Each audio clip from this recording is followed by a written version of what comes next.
Hi and welcome to Elite Dangerous. In this tutorial I will guide you how to easily find and mine void opals.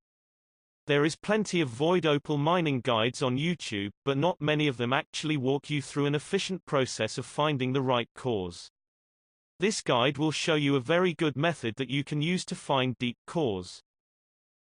For the purpose of this tutorial we will be outfitting a Crate Mk2 for deep core mining.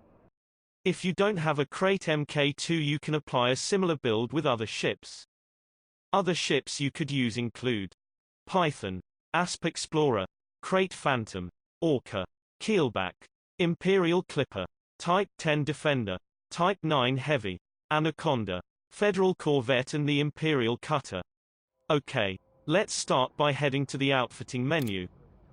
Let's have a look at the build we will use for the Crate Mk2. Please feel free to pause the video as you apply a similar build to your mining ship. In the hardpoint section, install a 1D abrasion blaster and a 2B seismic charge launcher.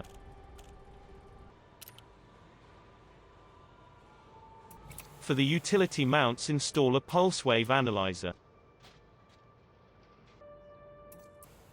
In the core internals, install the following modules: 7C power plant, 6A thrusters, 5A frame shift drive, 4D life support, 7A power distributor, and 6D sensors.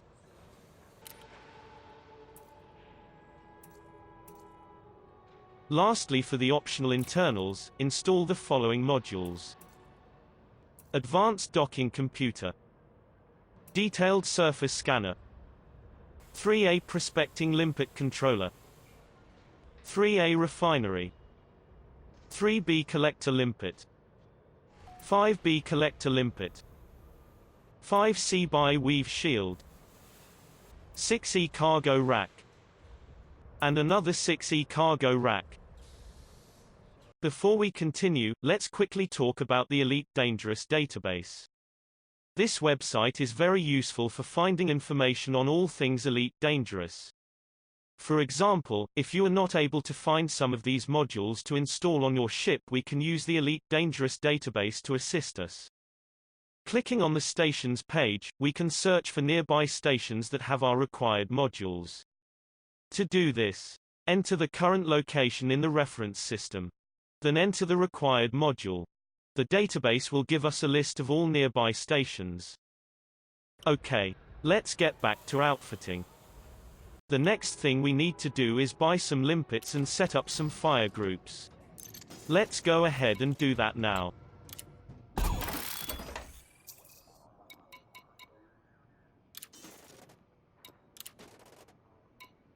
In the Restock tab, we will purchase just about over half of the maximum amount. I don't recommend completely filling up the cargo racks because if we have too many limpets during the collecting process, there is a chance the collectors will stall from insufficient cargo space. Now let's get the fire groups set.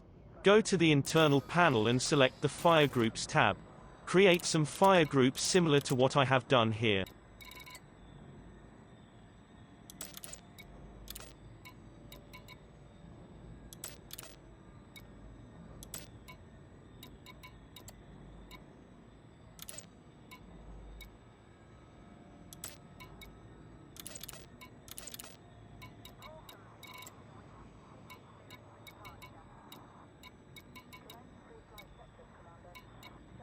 Now that we have completed the outfitting, it's time to do some mining. To find a system for mining void opals, we will go to the Elite Dangerous database. On the website, select planetary bodies. In the reference system, we will type in our current location.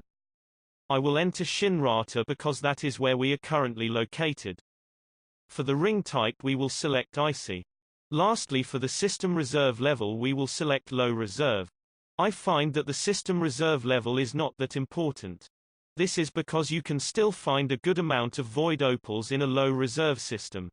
Now click on the Find Bodies button. We can now see a list of planetary bodies with icy rings close to our current location. For this tutorial we will go to the V886 Centauri system. Once we are in this system we will head towards the planetary body V886 Centauri 3. I have chosen this system because the star within it is a neutron star. For some reason a neutron star system does not have much sunlight on planetary bodies. This will greatly help us in spotting deep core asteroids when our night vision is turned on. Once you have found your mining system, open up the galaxy map and search for the system to plot a jump.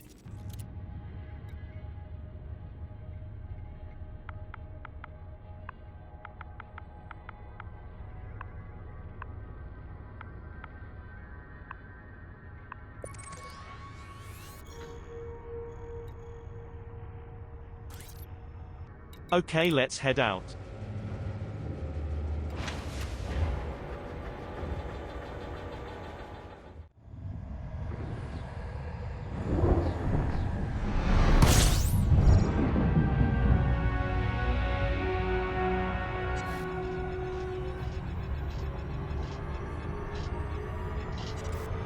Now that we have entered our mining system, let's open up the system's map. In the system's map we can see all the planetary bodies in this system. Select the planet V886 Centauri 3. On the panel to the left, we can see that the ring type is icy. Now maneuver the ship so it is facing towards the intended waypoint.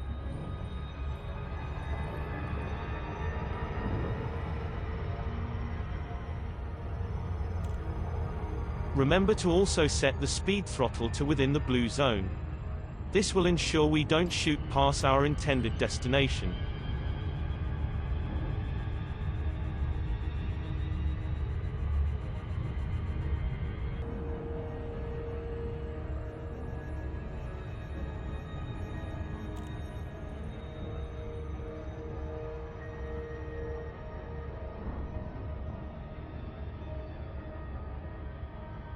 As we approach Centauri 3, the ship will slow down automatically.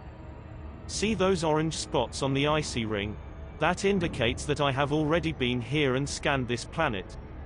That is essentially where the hotspots we can mine are located. For this tutorial let's pretend those orange spots are not highlighted.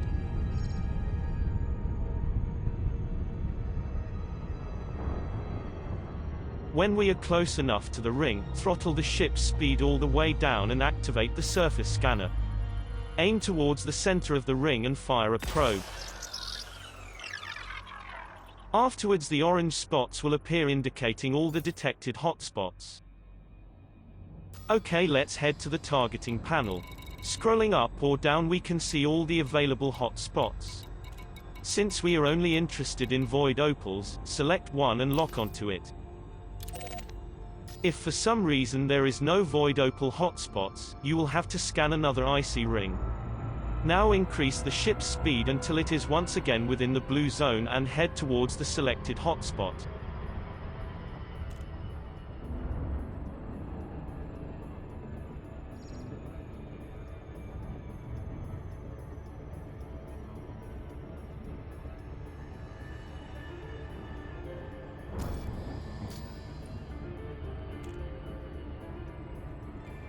We will drop from Super Cruise near the outside edge of the hotspot.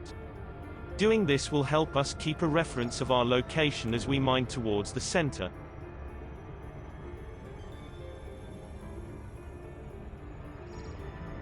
I recommend dropping out at about 25 to 20 megameters from the hotspot. Hull integrity compromised.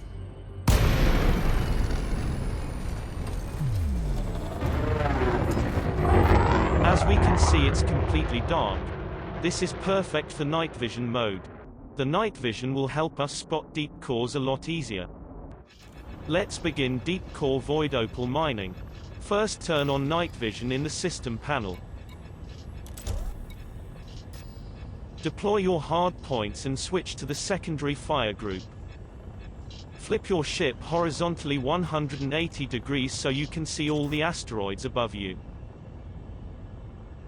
We will now put all power to engines and accelerate towards the center of the hotspot. Hold down the pulse wave scanner.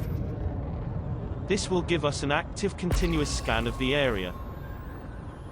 The key is to look for a small bright asteroid. Anything that is not small or bright, we are going to ignore it. That asteroid over there meets the description. Let's head towards it.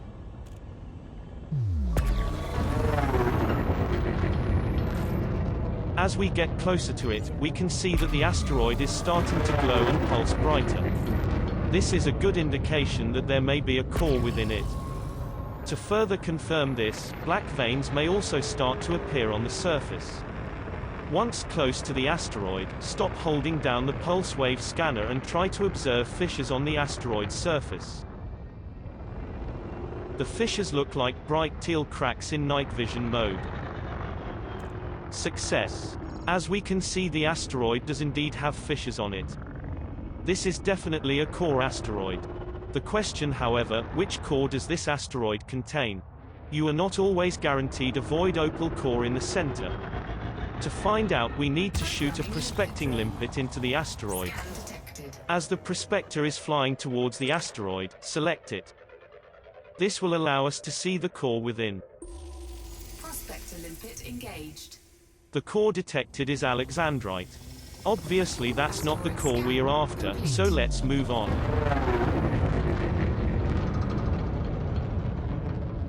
Once again we will maneuver the ship so it is below the asteroid field. We will continue to head towards the center of the hotspot. Continue holding down the pulse wave scanner and boosting to cover more ground.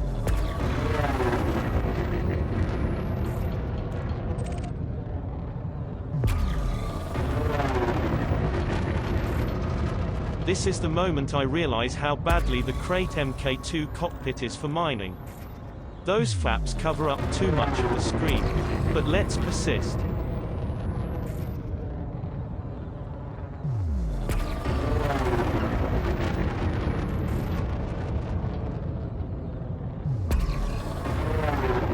Remember, we are looking for small glowing asteroids. Anything that is too big we will ignore. When I mean small, I mean small.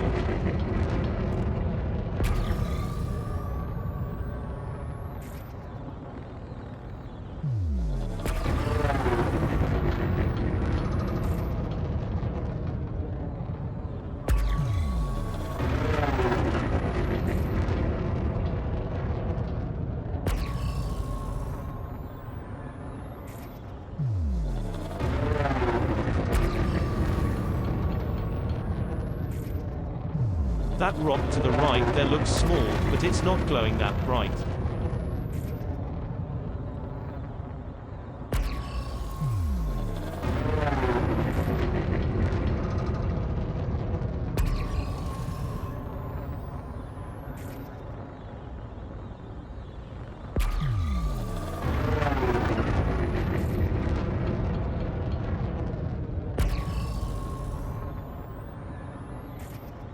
Okay, what's that over there? Looks like a small glowing asteroid. Let's go investigate.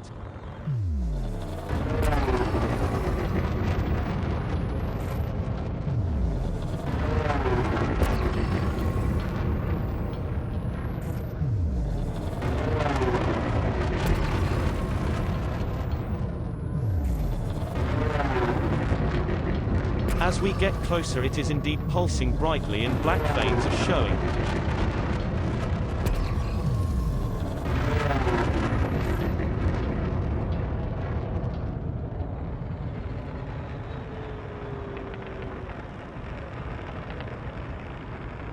Already from here I can see fissures on it, but let's get closer.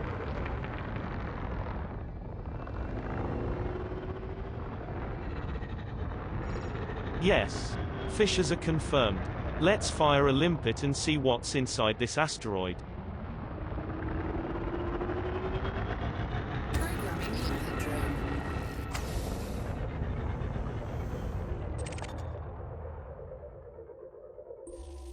Prospector limpet engaged. Success, a void opal core. Okay, let's switch to our third fire group, which contains the seismic charge. Now head to the Asteroid targeting scan panel and go to complete. contacts. Here we can see all the asteroid fissures on this particular asteroid. The type of asteroid fissure strengths include low, average, and high.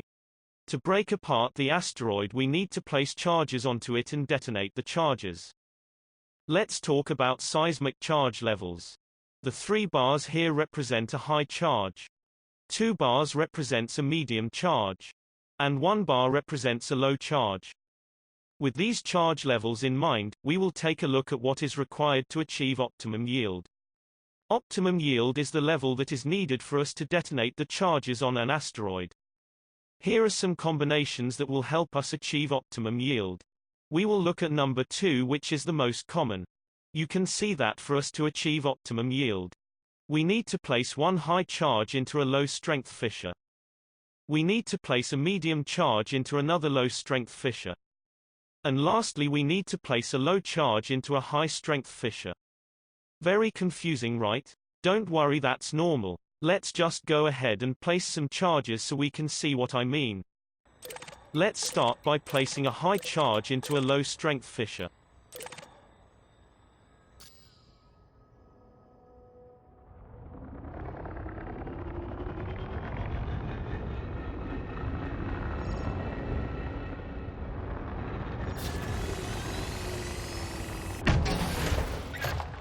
Next, go back to the targeting panel and select another low-strength fissure. For this fissure, we will place a medium charge.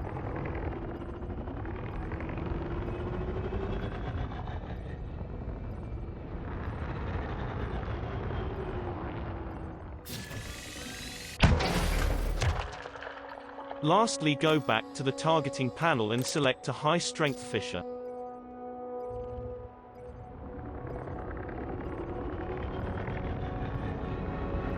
Now place a low charge. Excellent. We now have optimum yield. Now switch to the 4th fire group that contains the collection limpets and abrasion blaster. Let's also reset the system power so that it's now balanced across all systems, engines and weapons. Next thing to do is lower our cargo scoop and release our collection limpets. Programming limpet drone. Programming limpet drone. Programming limpet drone. Now let's blow this bad boy up. Detonation in 10 seconds.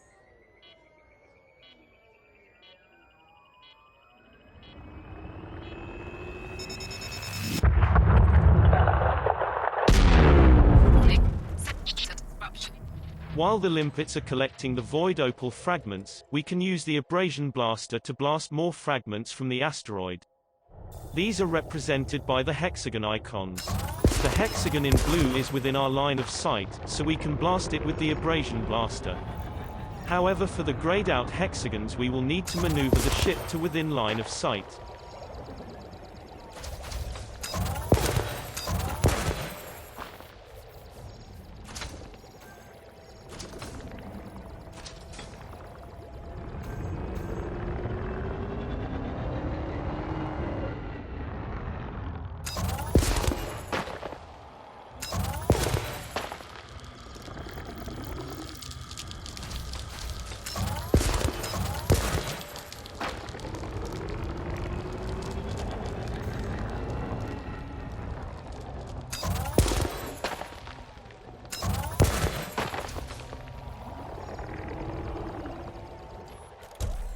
Look at all that sweet opal goodness.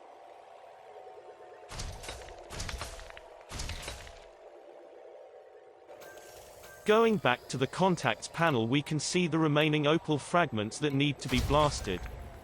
We can also see the remaining uncollected fragments.